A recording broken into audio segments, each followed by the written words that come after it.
now. Hello everyone, welcome to another installment of WGS-TV right here on YouTube.com/WrestleGamer and ZepXTV. I'm the Wrestle Gamer, Double B Willing Wujo, as you guys can probably see, a little bit of a different setup this time for our reviews. This time we're on ooVoo.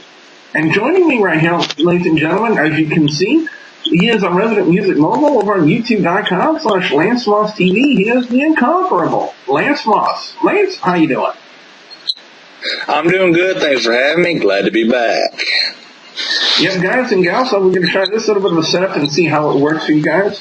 As we're going to take a look at Impact Wrestling for the week of December 26, 2013. We got some people here as well in the kitchen. Apparently, I want to listen to what we got to say. But anyway, we opened up with Dixie Carter apparently having an announcement to make of some sort regarding the new heavyweight champion Magnus, and when she gets interrupted by Jeff Hardy, Hardy not really happy about what happened with him at Final Resolution, where Rockstar Spud decides to get a little testy with Jeff Hardy, and Jeff Hardy kind of disposes him, and then of course EC3 comes out, which then prompts Sting to come out and demand a match, which ultimately gets made for Sting and Jeff Hardy to take EC3 and Rockstar Spud. And my initial thought on that, Lance, is, if EC3 and Rockstar Spud were the ones to be put over in the main event, then more than likely we'd be looking at Rockstar Spud being EC3's tag team partner for their tag team title shots. Yeah, pretty much, and I'm not sure that would be such a good thing, because to me, it just don't fit. Yeah, but anyway, her music starts to play, and Dixie's saying, hold up, I still got more to say.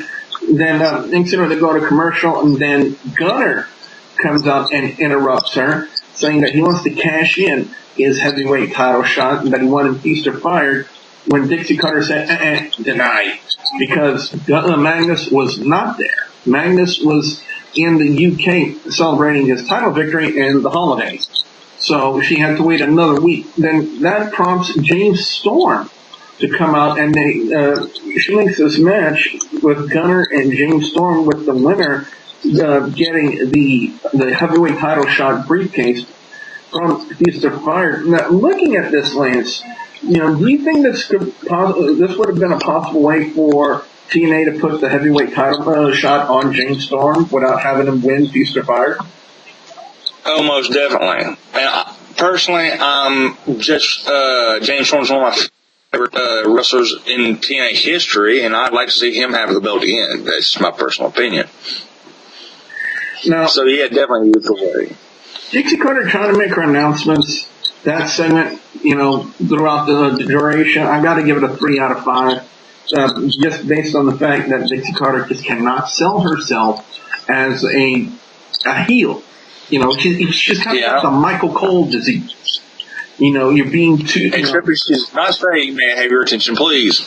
Yes. I'm a heel, pay attention to me, boo me. Yeah. But anyway, to this matchup with Cowboy James Storm and Gunner, overall, it was a decent match. But the finish, it kind of leads me to believe that this is the start of a good feud between these two. We had a great feud at one time between Cowboy James Storm and Bobby Roode. Now we got what could possibly be the precipice of another good feud for TNA with Gunner and James Storm. I mean, look at the finish of the match. It ended in a double countout, but as soon as the bell was sounded that the match was over, the fight still continued. So that's why I kind of I'm led to believe, Lance, that this will possibly be a feud, could be a long-standing feud for Storm and Gunner. Yeah, and it could be one of the things that finally might get TNA off life support and back to where it used to be, because it needs one hellacious rivalry in it, at least. Like, oh my God, did you just see what? Like, people tell other people to get them interested in TNA. Definitely. I'm going to go 4 out of 5. on that one. As now we look toward the Bully Ray, Brooke Tessmacher wanted to call him Bully Ray, wanted to get some answers as to, his whereabouts as of late. And she calls him out to no music. It kind of very reminiscent of Dark AJ Styles. Now, let me explain. Let me explain what I'm talking about, guys. Brooke Tessmacher said in the promo that, she doesn't fault Bully Ray. It's not his fault. And it's not her fault either because she's the one that threw the hammer, but she was ordered to. Bully Ray kind of responds in a facet of, you were not brought into the Aces and Eights for your brains, but for other uses, and you weren't very good at those other uses. And at times, I was wishing I was with Brooke number one. Now, then it goes on to say somewhat to the facet that Brooke was going to stay with Bully Ray, and Brooke was kind of going to be the mouthpiece as to what they're doing with the Bully Ray gimmick. I don't know if that's possibly an accurate description of it, Lance, but the one thing I wanted to touch on is, TNA got kind of corny with background music being played during the segment. Do you feel it was really necessary for TNA to have background music in just to sell this segment? Not really, because it sounded like, we're fixing to cut to commercial. Not, put emphasis on here. Sin Cara must have been backstage like he was for the Dixie Carter in music in the last segment. Yeah, very much. But now, I would have given this a 3.75, Lance, but the corny music, because we're both in agreement that it was not really necessary for them to have this music to sell the segment between these two. I got to go 3.5 out of 5 for this one, Lance. Yeah, I got to give 3.5 myself. It's really, yeah.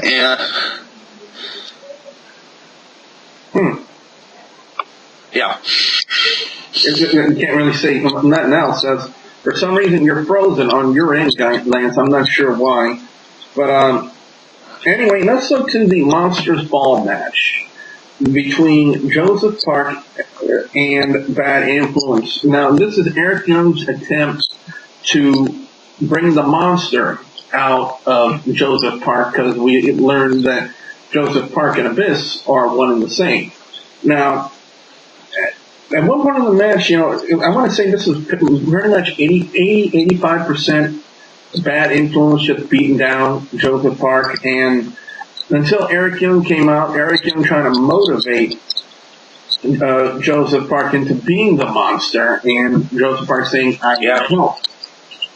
So, he was going to bust him open like we saw in the previous week, and Bad Influence stopped that, and they're in the ring. Eric Young was about to get caned. Park pushes him out the way, takes him in the face. He starts bleeding profusely, therefore metamorphosizing into Abyss. And then next thing you know, Bad Influence crap their pants. Then next thing you know, Kazarian gets the shock treatment. Daniels gets the Black Hole Slam. And therefore your winner is Joseph Park Abyss. And Lance, my question to you is, do you think that we've finally seen the end of the Joseph Park gimmick in TNA? God, I hope so, because basically, the way they normally do it with him, he bleeds, then after the bell rings, he turns back. He didn't do that this time. He stayed in Abyss, which Eric Young, when he went to shake his hand, almost crapped his pants. Wouldn't you? Like, is he going to help me or is he going to kill me?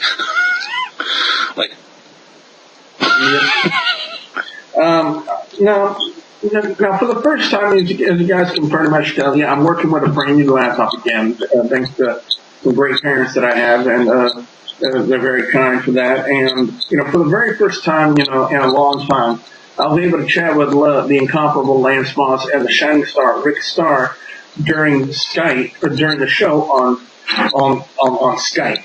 That's when we do it. This is our first interaction with ooVoo to see how well it works out, because our first attempt at recording this review through Skype didn't really pan out too well.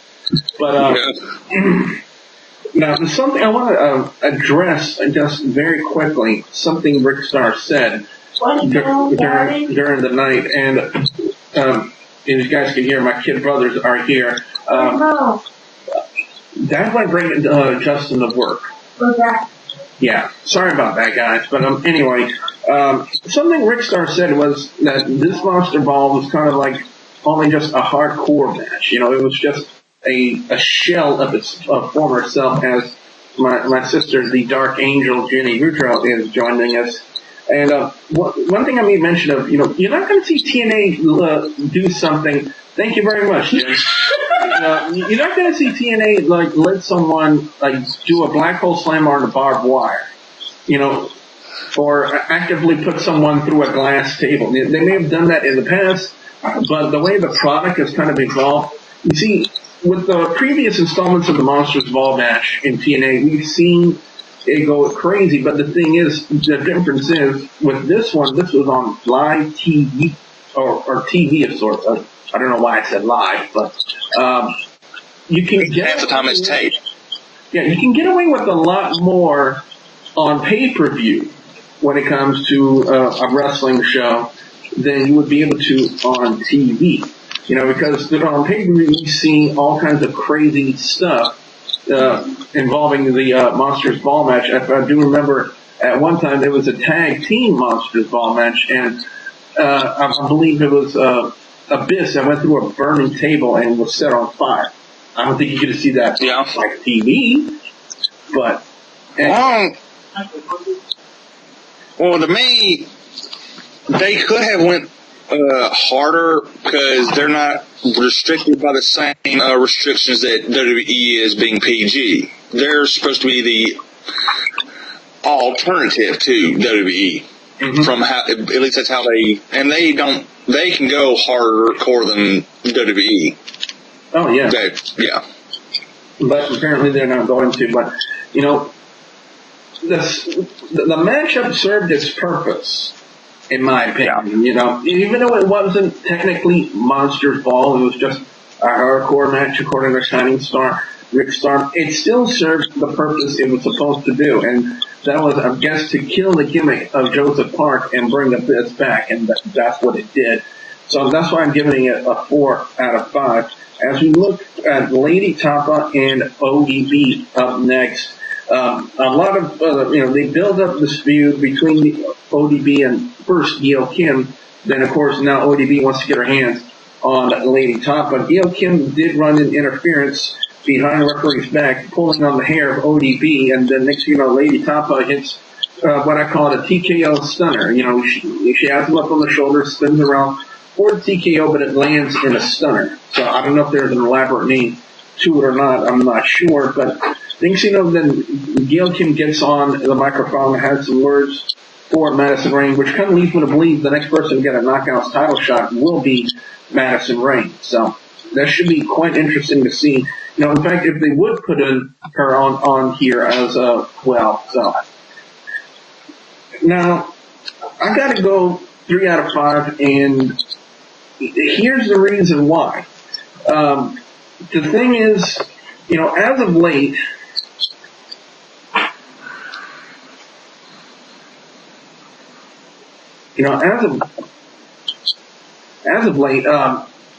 the TNA knockouts, you know, for the longest time here on WGS-TV have always outshined the Divas. But as of late, the Divas in the WWE have really shown signs of improvement.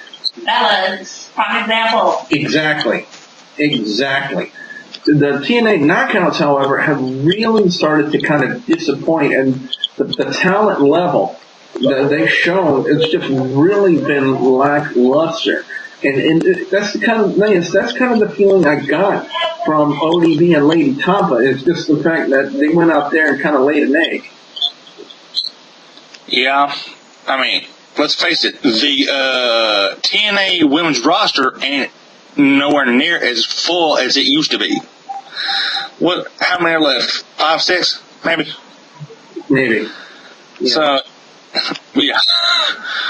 One, we're kind of questionable whether it's a chick or a dude, but that's just me. Well, that's why Miss Tapa.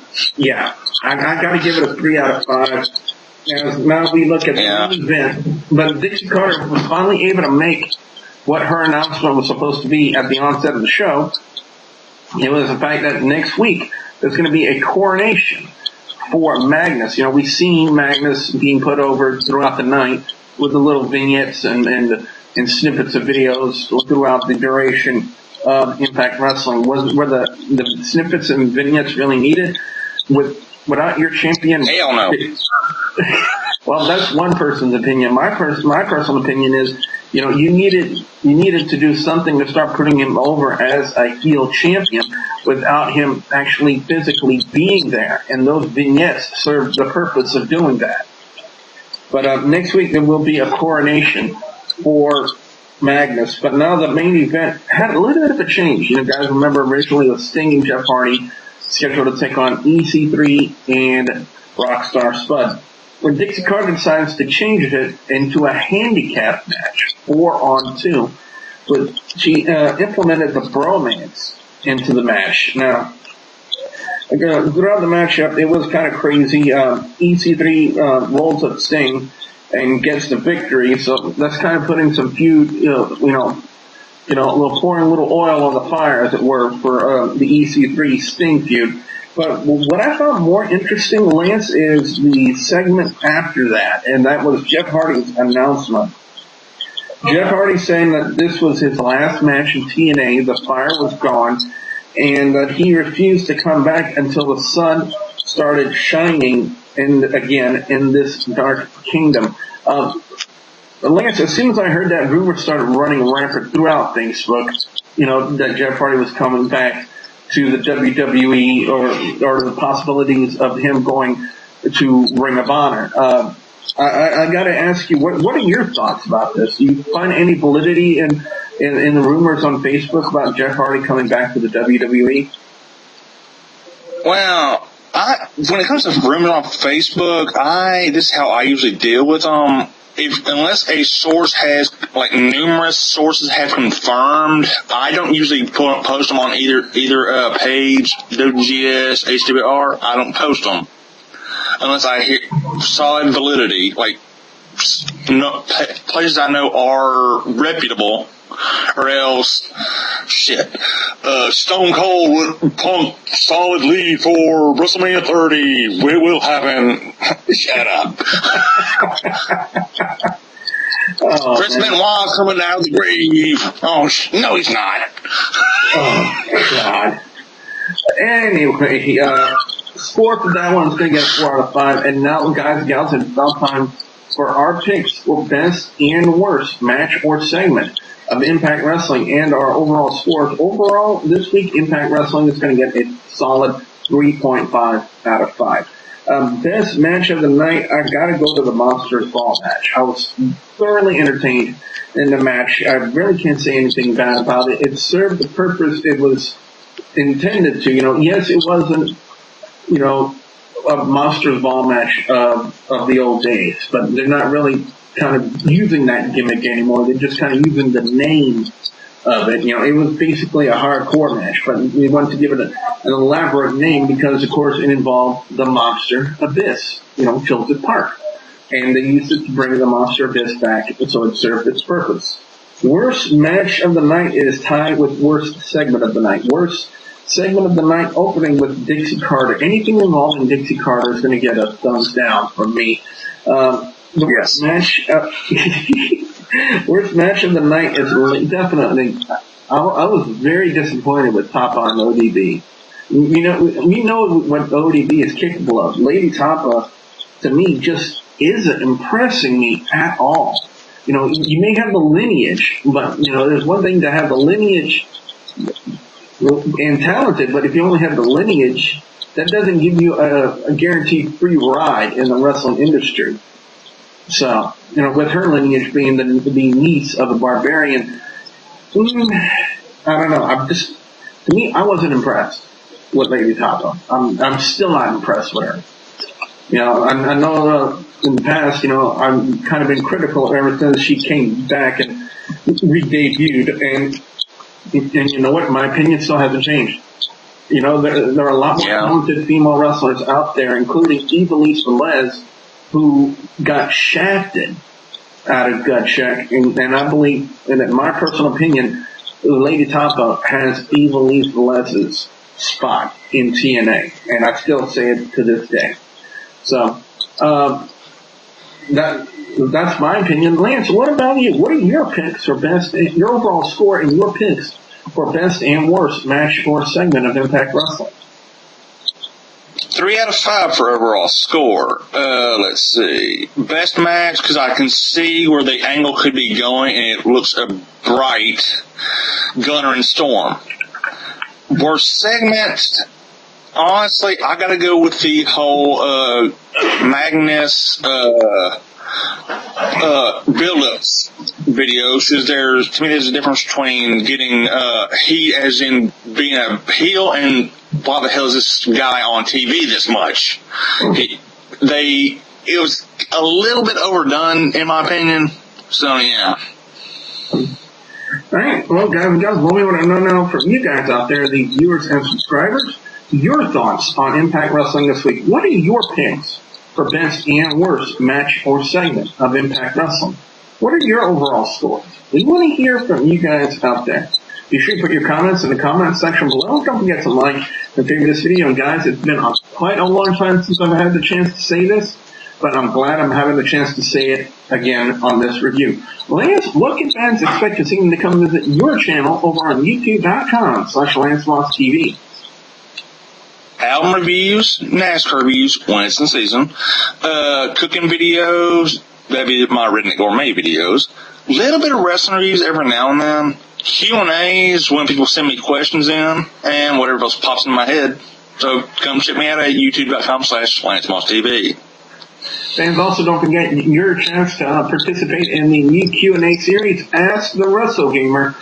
You know, the way you do it, go to facebook.com/WGS-TV, like the Facebook page, and send in your questions to that page right there for your chance to ask the Wrestle Gamer, yours truly, a question. And guys and gals, I will do the best of my abilities to answer each and every one of your questions. Also, don't forget to please subscribe to youtube.com/WrestleGamer and youtube.com/ZFXTV Network. So for the incomparable Lance Boss from Lance Boss TV, I'm the Wrestle Gamer, Double B with a Bourgeois, saying thank you very much for watching.